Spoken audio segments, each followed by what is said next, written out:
Tudo que interessa a Deus interessa ao diabo. Eu disse isso para vocês anteriormente e eu quero explicar por quê. Existem oposições espirituais e interesses espirituais numa eleição. Como eu falei anteriormente, em Romanos 13, 1 a 7, Paulo fala que a autoridade ela é constituída por Deus, ou seja, o princípio de autoridade. Foi Deus que instituiu. Então, tudo que o diabo quer é fazer com que isso seja bagunçado, desinstituído. Ou seja, se o diabo levar a humanidade a quebrar esse princípio, a não andar em conformidade com esse princípio, ele bagunça o sistema. A maior causa desse caos moral, social e espiritual que estamos vivendo no mundo é porque estamos vivendo uma crise em torno dessa temática, na sociedade, na igreja e na família. E isso reflete no sistema de governo, isso reflete no meio político. Mesmo nós fazendo parte de um processo democrático, por exemplo, aqui no Brasil, a eleição é por voto, cada pessoa vai lá e secretamente escolhe o seu candidato preferido, nós sabemos que há um envolvimento também espiritual nisso. Por quê? Porque se Deus criou o homem para governar, e o propósito original de Deus era que ele governasse sobre a criação em justiça, e o mundo, através da queda do homem, passou a sofrer o império do mal, sofrer maldições, e como disse João, ele jaz no maligno. Então, uma ação política ou resultado de um momento político ou de um momento eleitoral impacta, sim, espiritualmente na vida das pessoas. Tem impacto, sim, também na sua realidade espiritual. Há interferência, há resultados espirituais. Lá em Provérbios, capítulo 29, versículo 2, a Bíblia diz, olha só, quando o justo governa, o povo é feliz.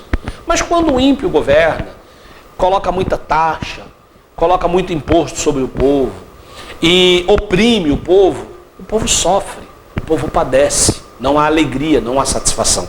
É por isso que Provérbios 29, 2 deixa claro, se o justo governar, o povo vai ser feliz. Você vê como que há sim interesse espiritual numa eleição e na função de um governo, que o apóstolo Paulo, ele ensina Timóteo a ensinar a igreja a agir espiritualmente sobre isso.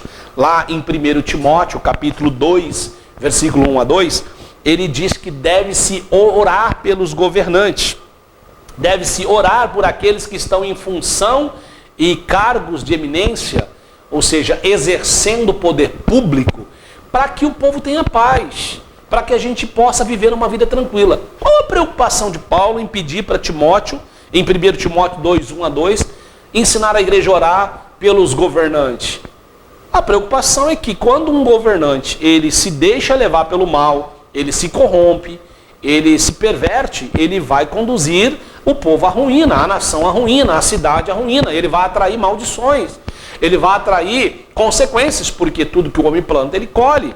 Se eu estou numa posição de governo e eu governar de forma errada um país, uma cidade ou qualquer outra situação que eu estiver nessa posição, eu vou conduzir o meu povo à mesma experiência que eu.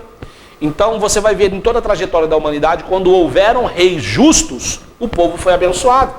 Mas quando houveram homens que levaram a nação para a idolatria, para a promiscuidade, para a libertinagem moral, eles atraíram maldições sobre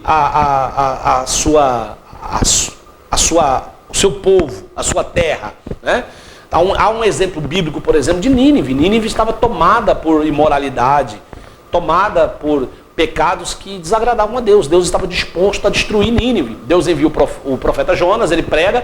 A Bíblia diz que a mensagem de Jonas chegou ao rei, o rei proclamou um jejum. Um governante tomou uma atitude espiritual, um governante se arrependeu, um governante entendeu que precisava entregar a cidade, o seu território, o seu povo nas mãos de Deus.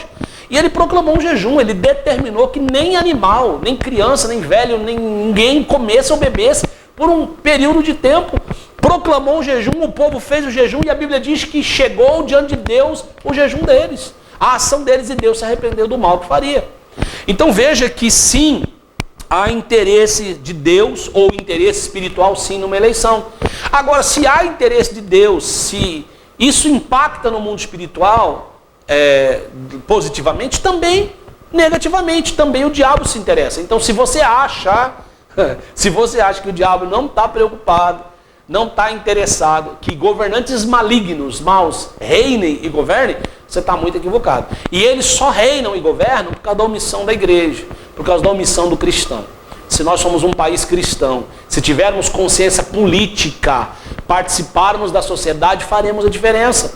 Jesus disse o que em Mateus? A meu e teu respeito, no Sermão da Montanha. Vocês têm que ser sal e luz. O sal é jogado aonde, gente? Eu vou fazer aqui uma alusão ao que Jesus estava falando sobre ser sal da terra.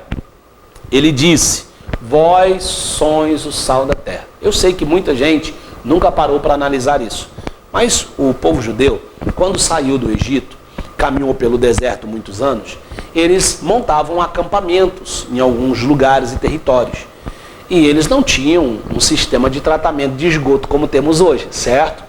Imagine milhares de pessoas tendo que fazer suas necessidades fisiológicas próximo à sua própria tenda.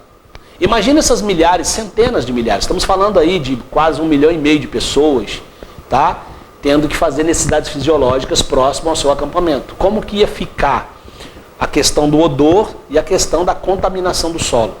Então o judeu, ele andava com um sactel, com um pacotinho de sal, que ele tinha que, após fazer as suas necessidades fisiológicas num certo ponto do acampamento, ele tinha que jogar sobre aquelas fezes para que, de alguma forma, ela pudesse matar as bactérias, né, tratar e evitar a contaminação do solo e evitar também aquele odor desagradável sobre aquela região.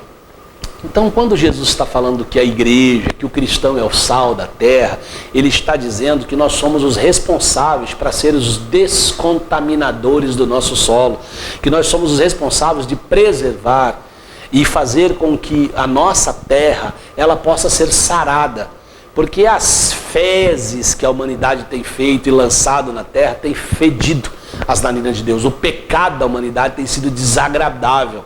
Cabe ao cristão ser esse denominador, esse agente diferenciador da situação, agindo na terra com justiça, sabe? Então esse sal da terra que sou eu e você, que somos os cristãos, por meio das nossas ações, o que ele diz na sequência lá? Não é por meio de um pensamento positivo, não é por meio de uma boa vontade, ele diz assim resplandeça a vossa luz, por meio do quê? Das vossas boas obras. Então eu estou sendo sal na terra, quando por meio das minhas boas obras eu equiparo esse mal que quer reinar, eu venho com o bem e eu submeto o mal abaixo do bem de Deus.